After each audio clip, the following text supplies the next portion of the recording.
j'ai téléphoné hier et on m'a dit que c'était ouvert cet après-midi. Donc je respire parce que quand même le château est là. 14 h cet après-midi, les portes de la forteresse angevine s'ouvrent de nouveau pour accueillir des visiteurs. Touché ce samedi par un incendie, le château d'Angers sera donc resté fermé moins de 48 heures au public. Certains sont venus en curieux, d'autres pour apporter leur soutien. C'est quand même très ennuyeux quand même, aussi bien pour le monument historique que pour la ville d'Angers elle-même. Hein. On avait prévu de passer une semaine de vacances dans la région angevine, après les vacances de Noël, hors saison. Et il s'est trouvé que nous sommes arrivés le premier jour où le château était en feu. On est un petit peu désolés parce que ça gâchait un petit peu notre plaisir. Depuis samedi, toute l'équipe du château s'est mobilisée pour permettre cette réouverture. Une mobilisation liée également aux festivités marquant le 600e anniversaire de la naissance du roi René qui jalonneront toute l'année 2009. Je crois que psychologiquement, le fait de se remettre en mouvement, c'est signe que la vie continue et que l'objectif que nous étions fixés d'organiser 2009 sur le signe de l'année du roi René, eh bien nous le remettons en place et nous nous remettons dans ce mouvement. La partie touchée par l'incendie n'est bien évidemment pas accessible au grand public. Mais les visiteurs ne sont pas les seuls à fréquenter le château.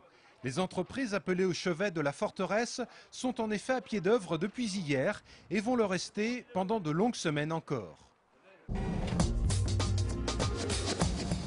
L'incendie d'une partie du château d'Angers n'a définitivement pas changé le calendrier des festivités autour du 600e anniversaire de la naissance du roi René. Comme prévu, la passerelle a bien été installée aujourd'hui sur la façade ouest du monument. Cette structure de 13 mètres donne sur la porte des Champs, entrée historique du château. Cette passerelle s'avère être un projet unique, très technique, du fait de sa position en porte-à-faux. C'est une passerelle qui va recevoir du public. Donc l'architecte M. Latron a fait le projet architectural. Nous techniquement l'avons étudié pour sa résistance pour porter les personnes parce qu'elle sera accessible au public jusqu'à son extrémité.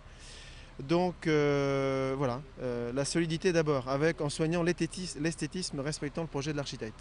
Il a fallu 1 heure pour installer la grue qui portait la passerelle jusqu'à son point d'ancrage. Là encore, une prouesse technique avec un maître mot. La précision au niveau de la passerelle, puisque la fixation est quand même assez importante, puisqu'il n'y a obligatoirement personne dessus. Donc nous n'avons pas le droit à l'erreur. Donc tout va être guidé par talkie-walkie. Cette passerelle sera prochainement ouverte au public. Elle permettra d'admirer les jardins. Mais à festivités exceptionnelles, installation exceptionnelle, cette passerelle n'a été construite que pour les festivités de cette année. Elle devrait être retirée en janvier 2010. C'est une image qui va faire saliver les philatélistes les plus avertis. Une planche entière de timbres à l'effigie du roi René qui ne sera mise en vente qu'à partir de vendredi prochain pour marquer le 600e anniversaire de la naissance de cette figure locale. Depuis la fin de 2006, l'association philatélique du Pays d'Aix et le club philatélique et numismatique de l'Anjou ont travaillé ensemble pour obtenir la sortie de ce timbre et le faire coïncider bien entendu avec l'anniversaire de la naissance du roi René. Vendredi et samedi entre 9 et 18 heures, ce timbre sera exclusivement disponible à la vente dans un bureau de poste temporaire installé au salon Kurnonski dans le centre-ville d'Angers. Certains amateurs ont d'ailleurs déjà passé commande. On a à peu près 500 commandes fermes déjà reçues par le courrier, mais au-delà des philatélistes qui sont des puristes, tous les Angevins sont concernés par la sortie de ce timbre.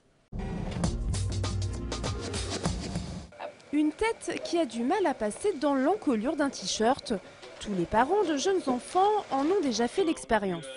Les tailles des vêtements semblent en effet ne plus correspondre à la morphologie des enfants.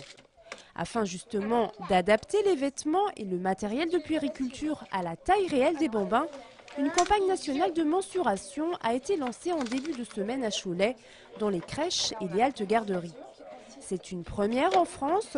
Au total, 800 enfants âgés de 3 mois à 3 ans vont être mesurés de la tête aux pieds.